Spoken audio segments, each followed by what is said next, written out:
दोस्तों आप सभी को पता है कि जवाद जो तूफ़ान है वो आने वाला है। शायद कल ही हमारे जो कोस्ट लाइन है वहाँ से टकरा जाएगा। जो अभी तक एस्टिमेट किया जा रहा है कि ये जो तूफ़ान ये उड़ीसा से गुजरेगा, मतलब उड़ीसा से एंटर करेगा इंडिया में, उसके बाद वो वेस्ट बंगाल की तरफ आता रहेगा।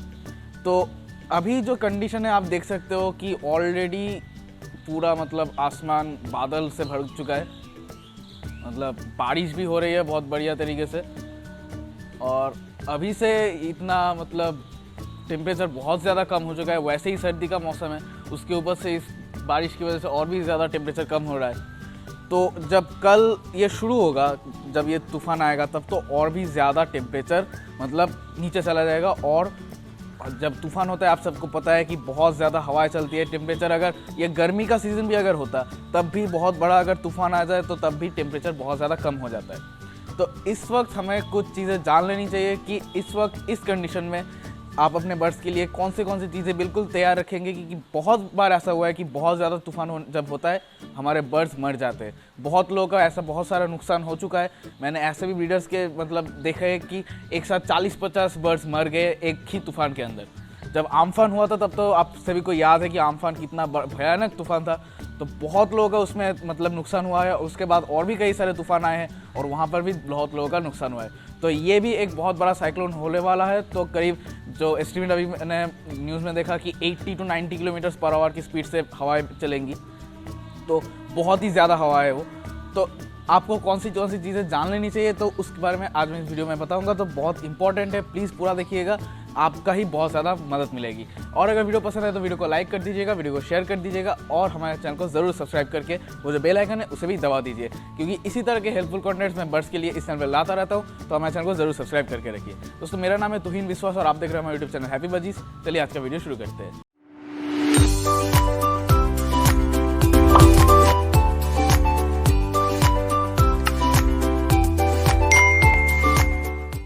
तो चलिए दोस्तों अब बात करते हैं मेरे आज की वीडियो की मेन टॉपिक के बारे में। दोस्तों ये जो तूफ़ान है जवाद, ये मतलब जो मैंने अभी भी मैं कहा कि करीब 80 to 90 किलोमीटर पर आवर की स्पीड से हवाएं बहेंगी। तो ये बहुत ही ज़्यादा है, ठीक है। और आप ऑलरेडी देख रहे हो कि अभी यहाँ का क्या हालत है। यहाँ पर बारिश हो रही है और टेम्परेचर बहुत ज़्यादा, सुबह से ही बहुत ज़्यादा ठंड पड़ चुके हैं। वैसे ही ये सर्दी का मौसम है, उसके ऊपर से जब ये बारिश तूफ़ान आता है तो बहुत ज़्यादा टेम्परेचर कम हो जाएगा।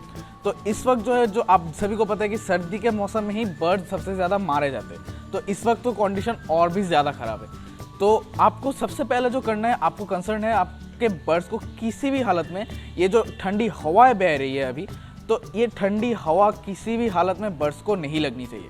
मतलब अभी तो फिर भी ठीक है, अभी थोड़ा हल्का हल्का हवा चल रहा है, ठंडा है लेकिन हल्का है। लेकिन जब और ज़्यादा मतलब वक्त गुजरेगा और भी ज़्यादा ये साइक्लोन करीब आएगा तो हवा और ज़्यादा तेज़ होती रहेगी और बहुत ज़्यादा तेज़ हो जाएगी। तो ये जो हवा है, ठंडी हवा, ये सबसे बड़ा मतलब दुश्मन है बर्ड्स के लिए। सर्दी पड़ना मतलब टेम्परेचर बढ़ना एक चीज़ है और ठंडी हवा लगना अलग, कंप्लीटली अलग चीज़ है, ठीक है। जब टेम्परेचर धीरे धीरे कम होता है, मतलब टेम्परेचर जब ठंड कम होने के साथ जब ठंडी थोड़ी थोड़ा बढ़ता रहता है, उससे ज़्यादा प्रॉब्लम नहीं होती। प्रॉब्लम तब हो जाती है जब ये डायरेक्ट ठंडी हवा बर्ड्स को लगती है। जैसे कि आप जानते हैं कि आप अगर इस सर्दी का मौसम में अगर आप बाहर जा रहे हो तो आपने बहुत सारा मतलब स्वेटर पहना है, जैकेट पहना है, मफलर लगाया है, सब कुछ किया है। आप जानते हो क्योंकि सर्दी है तो आपने अच्छी तरह से खुद को कवर कर लिया, आप बाहर घूम रहे हो, आपको ज़्यादा तकलीफ नहीं होगी। लेकिन जब भी उस हालत में अगर हवा बहने शुरू हो जाए अचानक से ठंडी हवा, तो आप कितना ही ज़्यादा खुद को कवर कर लो, आपको ठंड लगेगी। तो वही बर्ड्स के केसेस में भी होता है। जब हवा चलती है तो उनको सबसे ज़्यादा प्रॉब्लम होती है। उनको तो मतलब कवर करने जैसा कुछ है नहीं, उनके पास सिर्फ फेदर्स है। तो फेदर्स को वो फुला लेते हैं ताकि उनका बॉडी का टेम्परेचर जो है वो कंट्रोल हो सके। तो अभी जो कंडीशन है, तो इस वक्त मैं रिकमेंड करूँगा कि अगले 3 दिन जब तक ये साइक्लोन कम्प्लीटली चला नहीं जाता, आप अपने बर्ड्स को अच्छी तरह से कवर करके रखिए। आपके जो बर्ड्स केज है उस केज को अच्छी तरह से कवर कर दीजिए। मतलब बिल्कुल भी बाहर से कोई हवा, मतलब कोई फ्लो ऑफ विंड अंदर ना आए, ठीक है। इतना भी कवर मतलब पूरा प्लास्टिक कवर मत कर दीजिए, क्योंकि फिर भी अंदर सफोकेशन हो जाएगा। तब थोड़ा हवा अंदर बाहर होना चाहिए। तो अगर हो सके तो कपड़े से ढक दीजिए, या फिर 3 साइड, ऊपर का साइड और आसपास के 3 साइड आप प्लास्टिक से कवर कर सकते हो। एक साइड आप जो है कपड़े से कवर कर दीजिए ताकि वहाँ से हवा अंदर बाहर आ सके, उन्हें सांस लेने में कोई तकलीफ ना हो। तो ये पहला काम आपको करना है। जिन लोगों के केज मूवेबल है वो अगर बाहर केज रख रहे थे बैल्कनी में या फिर कहीं पर बाहर, घर के बाहर अगर केज है तो उनको अंदर ले आइए। बाहर केज रखने की कोई ज़रूरत नहीं इस वक्त, क्योंकि तूफान हम कह नहीं सकते कितना जोर आएगा। हो सकता है कई लोगों का ऐसा हुआ है कि मतलब केज पूरा उड़ा कर ले गया है, मतलब केज पूरा तोड़ दिया, उड़ा कर ले गया, तो इससे भी बर्ड्स मर सकते हैं। तो ऐसा नहीं होना चाहिए, आप केज को अंदर ही ले आइए। और अगर आपका केज, आपका सेटअप बाहर है जिसको आप मूव नहीं कर सकते, तब तो आपको एक ही काम करना होगा, उसको अच्छी तरह से कवर कर देना है। तो ये आपने कर दिया, अच्छी तरह से अपने बर्ड्स के केज को कवर कर दिया। ये आपका सबसे प्राइमरी काम था, ये आपने कर दिया। अब आपको करना होता है कि आपके जो बर्ड्स है उनको अंदर से अब तैयार करना है, ठीक है। आपने बाहर का काम कर दिया, उसको कवर कर दिया। अब क्या करना है, बर्ड्स के शरीर को गर्म रखना है, क्योंकि इस वक्त सर्दी का समय है। अब उसके ऊपर इतना ज़्यादा बारिश हो रहा है, उसके ऊपर बहुत ज़्यादा ठंडी हवा चलेंगी, तो टेम्परेचर बहुत ज़्यादा कम हो जाएगी। तो उसलिए आपके बर्ड्स का जो है उनका इंटरनल बॉडी टेम्परेचर को बढ़ाना होगा। तो उसके लिए आपको क्या करना चाहिए, जो गर्म जो खाने हैं जो शरीर को गर्म रखता है वो आपको ज़्यादा प्रोवाइड करनी चाहिए। कम से कम ये 3 दिन तो आपको करना ही है। आपके जो सीड मिक्स है उसमें मैंने कहा था एक सर्दी के वीडियो में कि जो फ्लक्स सीड है, जो सनफ्लावर सीड है, ये इसका मात्रा थोड़ा बढ़ा दीजिए। तो इससे क्या होता है, क्योंकि बॉडी थोड़ा गर्म रहता है। तो ये आपको ये 3 दिन देना होगा सीड मिक्स के अंदर। और जो आपको देना है वो है तुलसी का पत्ता। ये तीनों दिन, आज कल परसों, जितने दिन ये साइक्लोन चल रहा है तब तक आप अपने बर्ड्स को तुलसी का पत्ता देते रहिए। तुलसी का पत्ता जो करता है, बर्ड्स के जो शरीर है उसको गर्म करता है, उसका इंटरनल बॉडी टेम्परेचर को बढ़ाता रहता है। तो ये एक बहुत बढ़िया चीज़ है। तो आप तुलसी का पत्ता ज़रूर इस्तेमाल कीजिए। लेकिन यहाँ पर भी एक मतलब ध्यान देने वाली बात है, इतना ज़्यादा मत दीजिएगा कि उनका लूज मोशन हो जाए, ठीक है। इतना ही दीजिए हर रोज़ कि आधे घंटे में पूरा ख़त्म कर दे, उससे ज़्यादा नहीं रहे। आधे घंटे के बाद अगर आप देखो कि तुलसी पत्ता अभी भी बचा हुआ है तो उसको बाहर निकाल के दीजिए, वहाँ पर नहीं रखना है, ठीक है।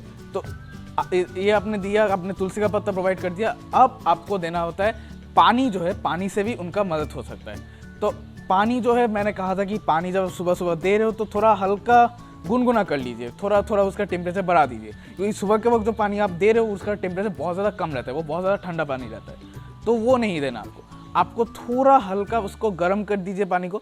और उसके बाद आपको जो कर सकते हैं कि पानी में जो है, जो आपको करना है, ये 3 दिन आपको कम से कम करना ही चाहिए। ये 3 दिन आपको ये पानी में सबसे पहले तो देना है, जब सुबह सुबह आप दे रहे हो, अगर आपके पास अवेलेबल है तो थोड़ा सा शहद, ठीक है, 1/2 चम्मच शहद आप वहाँ पर मिक्स करके दे सकते हो। तो इससे क्या होता है, शहद क्या करता है, बॉडी के टेम्परेचर को मतलब गर्म रखता है, बॉडी को गर्म रखता है, बहुत ज़्यादा मदद करता है ये जो शहद है। तो आधा चम्मच आप शहद मिक्स करके दे सकते हो। या इसके अलावा जो आप दे सकते हो वो है जो गार्लिक या जिंजर होता है उसका पेस्ट बनाकर, वो पेस्ट, वो जो रस निकला वो आप पानी में मिलाकर दे सकते हो। तो ये दोनों में से कोई भी आप एक काम कर सकते हो, लेकिन ज़रूर करें। इन दोनों में से कोई एक काम आप ज़रूर कीजिए। और ये जो पानी है ये आप 3 से 4 घंटे आप रख सकते हो केज के अंदर, और उसके बाद आपको वो पानी निकाल देना, क्योंकि पूरा दिन आप पानी नहीं रख सकते सेम पानी, क्योंकि वो ठंडा होता रहेगा। तो आपने वो 3-4 घंटे ये पानी रखा, तो ये जब वो पानी पिएंगे तो वो उनका शरीर थोड़ा गर्म रहेगा। उसके बाद आप जब पानी फिर से प्रोवाइड करोगे फ्रेश पानी, तो उसमें थोड़ा सा जो है लिवर टॉनिक जो है, हिमालय का लीफ 52 है या फिर कोई और अगर आपके पास लिवर टॉनिक है तो वो आप प्रोवाइड कर सकते हो। तो इससे क्या होता है, लिवर टॉनिक क्या करते हैं, वो भी बॉडी के जो इंटरनल टेम्परेचर है उसको मतलब सही रखता है। और बॉडी को जब ये अचानक से अगर ठंडी हवा, अगर किसी कारण वजह से उनको अचानक से थोड़ा ठंडा लगा, तो जब आप देखोगे कि अचानक से थोड़ा ठंडा लगता है तो एक बॉडी को एक किसी की तरह का एक शॉक लगता है कि अचानक से ठंडा लग गया। तो ये जो शॉक आता है ना, इससे बहुत ज़्यादा नुकसान होता है मतलब शरीर को। तो ये जो शॉक है इसको झेलने में मदद करता है जो लिवर टॉनिक है वो। तो लिवर टॉनिक भी आपको, जो आप दूसरी बार दिन में जब दूसरी बार आप उनको पानी दे रहे हो, तो उस पानी में आप थोड़ा 10 से 12 ड्रॉप आप लिवर टॉनिक 50 ml पानी में आप मिक्स करके दे दो। तो ये पानी आप और भी 3-4 घंटे आप रख सकते हो, बस वही इनफ होता है। तो ये चीज़ आपको ध्यान में रखना है कि आपको पानी में सुबह सुबह जो है शहद या फिर जिंजर या गार्लिक का पेस्ट आपको देना होगा, या फिर, और इसके बाद ये तो आपको देना है सुबह सुबह, और उसके बाद आप जब यहाँ फ्रेश पानी दे रहे हो तब वहाँ पर आपको जो लिवर टॉनिक है ये आपको प्रोवाइड करना है। तो ये चीज़ें आपको ये 3 दिन करना ही चाहिए अगर आप चाहते हो कि आपके बर्ड्स बिल्कुल सही रहे और इस तूफान में, जवाद जो तूफान आ रहा है, जवाद साइक्लोन, इसमें कोई प्रॉब्लम अब उनको ना हो। और इसके बाद जब ये तूफान चला जाएगा तब भी आपके पास कुछ मेडिसिन होने चाहिए जो आपके लिए बहुत ज़्यादा इंपॉर्टेंट हो सकते हैं, क्योंकि जब ये तूफान चला जाएगा तो ये मेडिसिन ही आप, अगर आप देखोगे तूफान चला गया लेकिन उसके बाद आप नोटिस करो कि हाँ कुछ बर्ड्स है जो इस तूफान के बाद थोड़ा बीमार हो चुके हैं, तो उनको फिर से रिकवर करने की ज़रूरत है। तो कौन से मेडिसिन आपके पास ज़रूर होनी चाहिए इस वक्त, तो वो जानने के लिए जो राइट वाला वीडियो है वो देख लीजिएगा। और अगर आपने अभी तक बर्ड्स का डिवॉर्मिंग नहीं कराया तो डिवॉर्मिंग ज़रूर करा लीजिए। वो कैसे करना है वो जानने के लिए लेफ्ट वाला वीडियो ज़रूर देख लीजिएगा।